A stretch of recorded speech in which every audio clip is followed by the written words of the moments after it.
Fala pessoal do canal Mais Direito, tudo bem com vocês? Dando sequência aqui àquela série de vídeos falando sobre as repercussões jurídicas do coronavírus, a gente está focando nesse vídeo para os empresários, principalmente aqueles que tiveram que fechar suas atividades temporariamente, aqueles que perderam receita e estão passando por algum tipo de sufoco.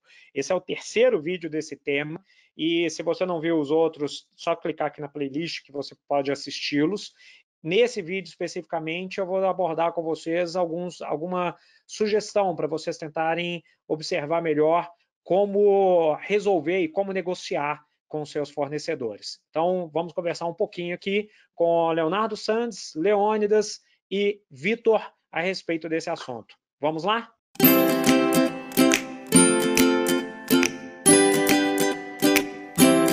Léo, Leônidas, Vitor, três grandes advogados, professores, muito obrigado pela presença. Nós conversamos nos outros vídeos que algumas pessoas falam assim, estamos na crise, recuperação judicial. Recuperação judicial, às vezes, nem sempre é o melhor caminho, porque é caro, às vezes não é a solução, às vezes você fica muito engessado. Falência quase nunca é o melhor caminho, espero eu que esse não seja o caminho que você deva recorrer. E a outra opção é, dentro de tudo que a gente viu, gestão de crise financeira. E dentro de gestão de crise financeira há uma possibilidade de negociação. Bem, uma das possibilidades para poder apurar assim, com quem que eu devo negociar, o que eu devo fazer, porque o Léo falou muito bem em um outro vídeo que tudo é feito de escolhas. E uma das formas de que você pode talvez optar por escolher é usar uma teoria que é chamada teoria de Pareto, também conhecida como teoria 80-20. Se você ainda não sabe o que é, você certamente vai achar aqui, só jogar no YouTube, que você vai achar vários vídeos a respeito dessa teoria. No âmbito empresarial, ela pode ser muito útil quando, por exemplo, imagine uma empresa qualquer que tenha que renegociar suas dívidas. Basicamente, 20% dos credores, isso em média, tá? Obviamente com as variações, 20% dos credores vão representar 80% das dívidas. E 80% dos credores vão representar 20% das dívidas. Então, num cenário desse, às vezes, ao invés de você ter uma gama de fornecedores ligando para você, com 20% só do que você tem que pagar, você consegue eliminar 80% dos seus credores. Então, essa seria talvez uma forma de você poder alinhar e reduzir um pouco a sua dor de cabeça ou concentrar no que é o seu campo de solução de problemas efetivamente. Então, já deu para poder perceber que essa teoria de Pareto ela está diretamente relacionada a esse cálculo que um italiano, alguns anos atrás, fez e que acabou se tornando uma realidade. Muito próxima, obviamente, eu costumo brincar quando eu falo sobre isso, que é de acordo com a margem de erro do IBGE, que tem a margenzinha de erro, mas, de forma geral, em ordem de grandeza, funciona muito bem. Então, Vitor, a gente falou em outras oportunidades sobre negociação. Você acha que essa seria uma formatação adequada para os empresários tentarem pensar as suas dívidas e tentarem solucionar através desse cálculo? Ô, Franco, eu acho que é uma formatação muito interessante, justamente por conta dessa questão de ordem prática e também da prioridade que o empresário tem que ter nesse momento de crise, né? Fundamentalmente, ele vai ter, por exemplo, os fornecedores principais, essenciais para o negócio dele, e ele pode ter, por outro lado, fornecedores que ele pode substituir ou que ele pode arrumar qualquer outro tipo de solução para o problema. Então, é natural e necessário que ele faça essa determinada escolha. Por outro lado, ele também precisa se livrar de problemas. Muitas vezes, ele, com uma gestão do tempo adequada, ele consegue se livrar de grandes questões relacionadas a um grande problema que não vão significar exatamente uma perda de receita relevante. Então, já é um ponto muito importante para ser analisado aí na gestão da crise. Leônidas, numa ponderação dessa que a gente vê, o Vitor falou isso muito bem falado, porque na ponta de lá, às vezes, essa inversão também acontece. Geralmente, 80% da receita está concentrada em 20% dos clientes e o contrário também faz. Então, por outro lado, porque a gente já viu também em outros vídeos que o empresário ele está numa situação caótica, não só por conta dele, mas porque os outros empresários também estão caóticos, provavelmente os clientes também estão num momento caótico, é caótico para todo mundo. Mas partindo do pressuposto no caminho contrário, essa visão também talvez fosse interessante daquele empresário focar nesses 20% de clientes que representam 80% do faturamento deles? Sim, porque como a gente está falando, o elemento crise, ele vai pressupor que o empresário faça uma escolha racional. E essa escolha racional dentro do desenvolvimento da atividade vai exigir que ele foque na sua essencialidade. E a essencialidade, neste momento, vai estar localizada dentro dos 20%. Então, eu acredito que é um mecanismo perfeito aí para poder dar uma solução ou até mesmo servir de aparato nesse momento de gestão de crise. Essa questão que você falou do raciocínio, ela entra muito na teoria dos jogos também, né? Que é um Sim, tema que é muito legal para o empresário estudar, principalmente nessas negociações. Então, é um tema que chama muita atenção realmente, porque ele vai adotar determinados comportamentos de acordo com a capacidade da outra parte tomar determinados comportamentos, não é isso? Dentro disso que eu estou falando, teoria dos jogos é sem dúvida nenhuma uma metodologia muito bacana de trabalhar, inclusive para o empresário verificar se vale a pena ele fazer um contato prévio antes de se tornar inadimplente com os seus fornecedores ou não. Como que você acha que o empresário deveria conduzir isso, Léo? Você acha que ele deve fazer um contato? Ou já sei que eu não vou conseguir pagar minha locação, já sei que eu não vou pagar meu fornecedor.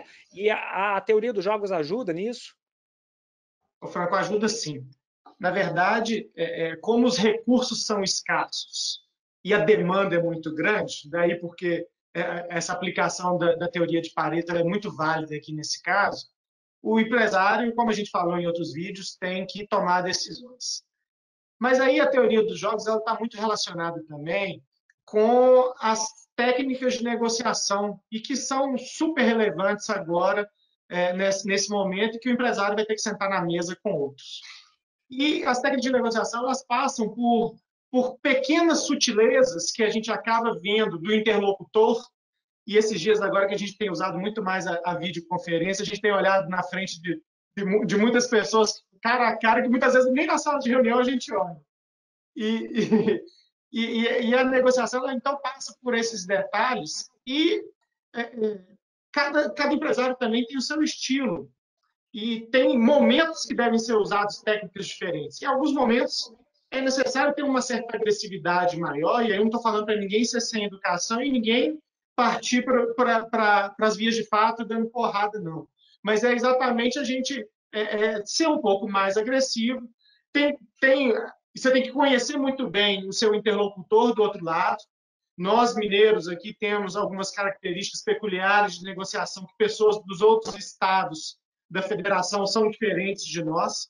Então, a gente tem que entender quem é o interlocutor, ver qual que é o problema nosso e qual que é o problema do outro também. Essa reflexão que o empresário tem que fazer, né, de sentar na cadeira do outro, ela vai um pouco nortear como que vai se dar aquela negociação. E aí a gente entra exatamente na teoria dos jogos, que é aquela possibilidade ou aquela análise que tem que ser feita de que, às vezes, um ganha e outro perde, ou os dois ganham, ou os dois perdem numa negociação. E aí buscar o melhor dos cenários, que é o cenário ganha-ganha, que é o ideal que todos gostaríamos de ter nessas negociações, mas que, obviamente, nem sempre é possível. Então, aí a gente tentar mitigar as perdas de tal modo que seja mantido esse equilíbrio. Então, basicamente, Franco, você me colocou a questão das teorias dos jogos, fazer essa análise. Vai ser uma relação, uma negociação ganha-ganha, uma negociação ganha-perde, em que só um ganha e o outro perde, ou uma negociação perde-perde, que é até kamikaze, se a gente for pensar bem. Que o empresário perde, mas faz o outro perder também. E aí entra um pouco de vaidade, um pouco de inflexibilidade na negociação, que fala, olha, eu não admito perder, então eu quero que ele perda também. Então essa mentalidade é que tem que ser afastada, e a teoria dos jogos vem para mostrar isso aí e colocar uma análise muito mais criteriosa nas negociações e nas relações empresariais, interempresariais. Léo, muito obrigado pela sua resposta, concordo plenamente. A teoria dos jogos ela tem uma aplicabilidade. Eu acho que nesse momento as pessoas que conseguirem utilizar teoria dos jogos e teoria de Pareto, 80-20, e a teoria dos jogos, partindo do pressuposto que o ideal é que todos ganham, ele vai conseguir passar por essa fase ruim com mais tranquilidade do que aquelas pessoas que não se preocuparem nem com um nem com o outro ponto. Eu diria, inclusive, que nós estamos numa fase que, pelo menos para mim, o direito, o mundo jurídico, o advogado, ele tem um papel menos importante agora do que a própria parte que tem que ter a capacidade, o discernimento, a empatia, a resiliência para poder tentar superar e abrir concessões para algumas coisas, enxergando principalmente que nós estamos numa situação que não somos nós. Todos estamos passando por esse momento de crise.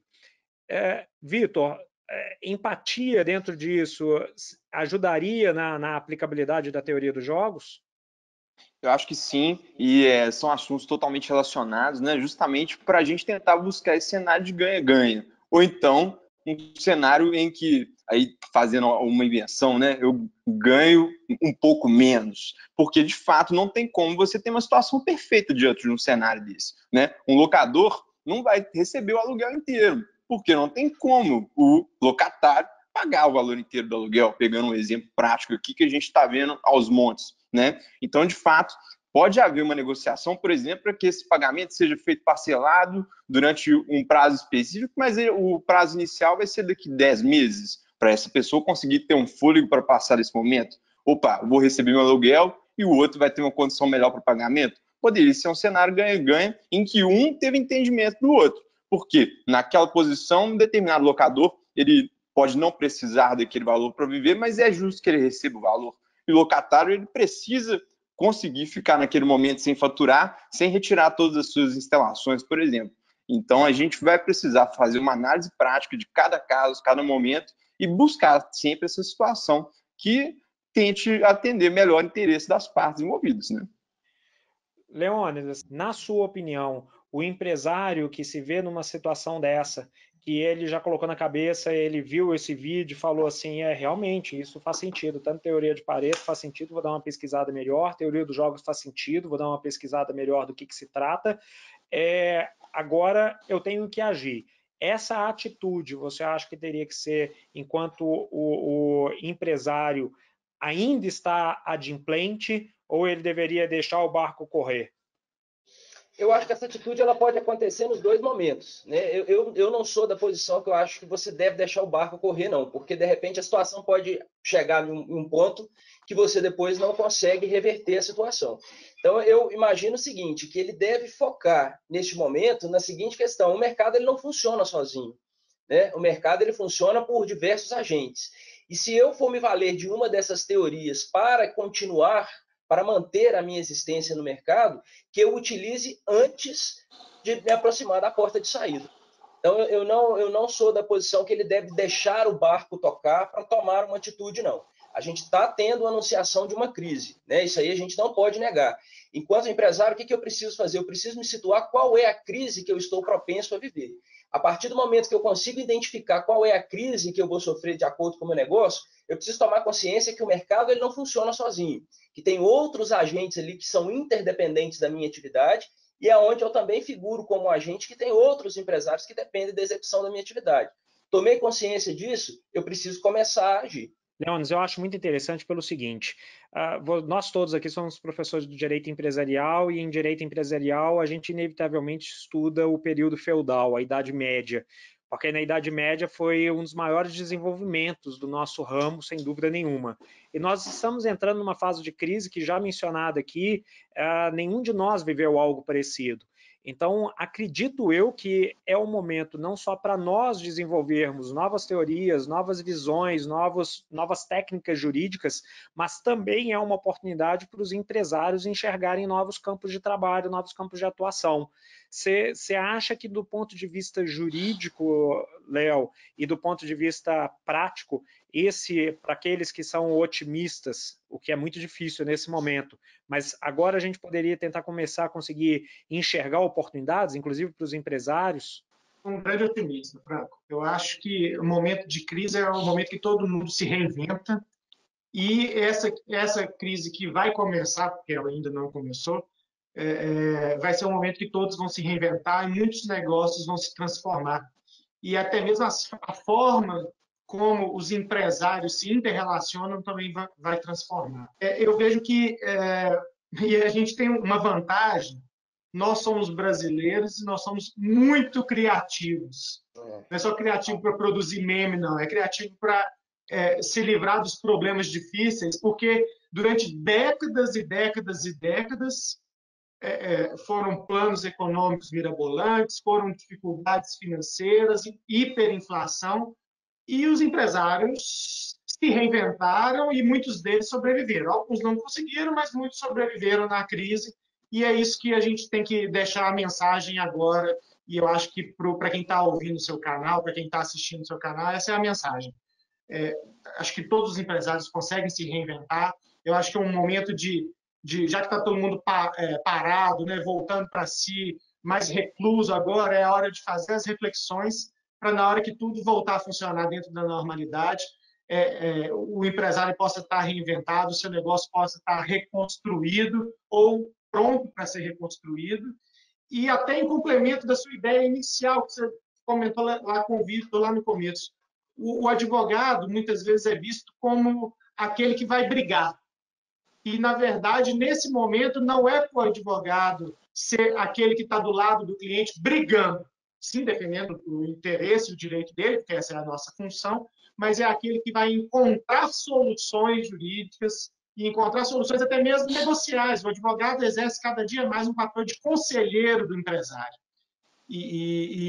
Lógico, quem toma a decisão é o empresário, mas o advogado ele dá subsídios para o empresário tomar esse tipo de decisão, e eu acho que agora é a hora de estarem todos unidos, empresários e advogados, e não é sentar na mesa para brigar, é sentar na mesa para encontrar solução. Eu acho que essa que é a mensagem que a gente devia deixar hoje aqui, Franco.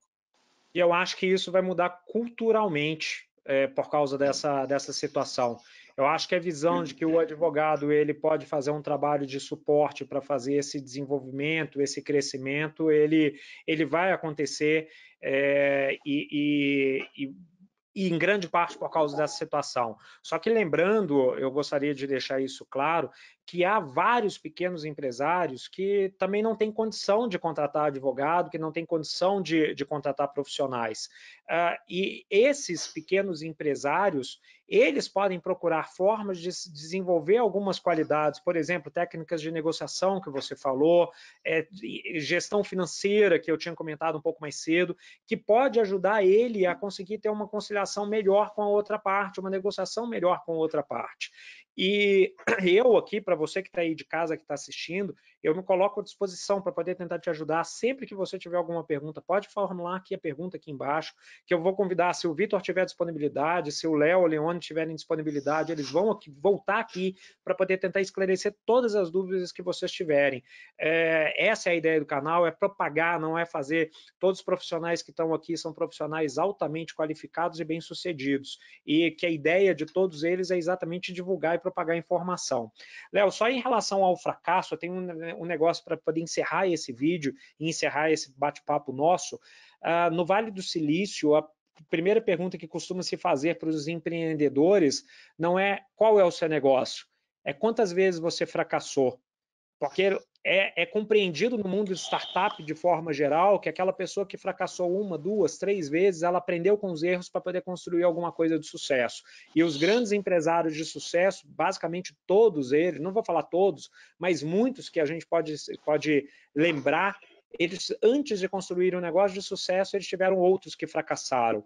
Então, nesse momento, eu torço muito para que você aí consiga se recuperar e consiga crescer. Mas se eventualmente não conseguir, que enxergue nisso um aprendizado, para você tentar, por exemplo, em outra oportunidade, aquilo que nós já comentamos antes, ter um fluxo de caixa, ter alguma coisa preparada para esses momentos de crise. Concordam com o que eu falei agora ou eu falei alguma bobagem? Plenamente. Eu acredito, Franco, que o mercado ele é dinâmico, o direito empresarial sempre apresenta uma saída e que mudar de caminho não é desistir, é estratégia. Às vezes é preciso você mudar a sua estratégia para você garantir a sua sobrevivência. Concordo plenamente. Exatamente. Deixa eu só falar, voltando, né, para a gente fechar a conversa, aqui que a gente falou lá no começo, e vem muito ao encontro aí do que você mencionou, Franco. De todas as tentativas, provavelmente 80 vão fracassar, só 20 vão realizar, né? Voltando lá na regra do 80-20. Então, é para o empresário, nesse momento de dificuldade, não desanimar, porque errar faz parte, e é nesse momento de crise que todos crescem, né? Eu vou citar uma frase de um advogado aqui em Belo Horizonte, nosso sócio fundador, doutor Geraldo Luiz de Moura Tavares, na queda que a água gera energia, né? Porque lá no moinho a água precisa de cair para depois gerar energia. Então é isso agora que nós precisamos de viver, aproveitar a queda e gerar energia para sair lá na frente. Excelente. Olha, muito bacana o bate-papo aqui com vocês. Léo, muito obrigado. Leônidas, muito obrigado. Vitor, muito obrigado. Você aí de casa, muito obrigado por ter assistido esse vídeo até aqui. Espero que você tenha gostado. Dê sua curtidinha, ela é muito importante para nós e não deixe de se inscrever no canal. Um abraço, até o próximo vídeo. Senão aí é imposição e não é o que a gente está tratando aqui agora. Saúde. Não, estraguei o vídeo. Corona, não tem jeito não, Vitor. Eu segurei ao máximo. Né? Eu tava quase enfiando a cabeça no saco plástico aqui, cara. Vou te denunciar para a Secretaria de Saúde, viu? Teste nele, né? Denunciar.